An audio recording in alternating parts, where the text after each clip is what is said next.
Dodge caliber stud replacement.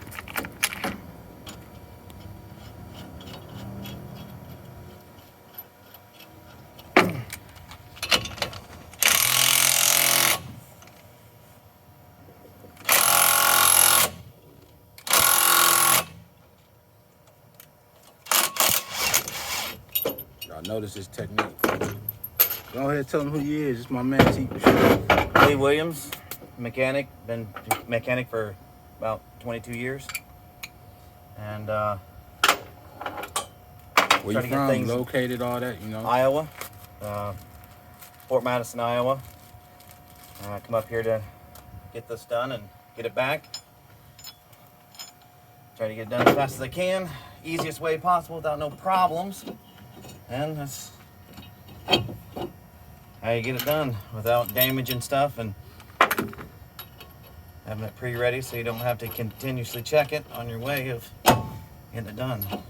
Yeah, he got like a little couple-hour drive. He about to get straight on the highway with this boy. You know that. See his take.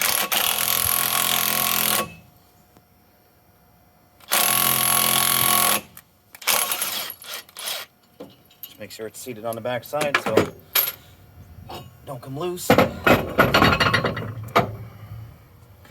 a couple of them needs to be pulled through still.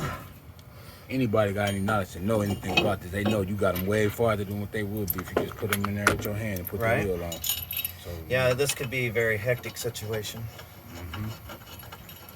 If it isn't seated all the way, it'll come loose. Have the same situation go on. Preach to them so they get it right.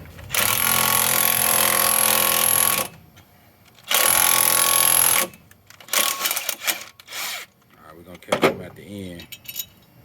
We're going to try to phone ringing, push a button on people, but we're going to try to catch them. I know what it is. Fly Kid 6. Thinking International Inc. Where's them junk vehicles at? I want them.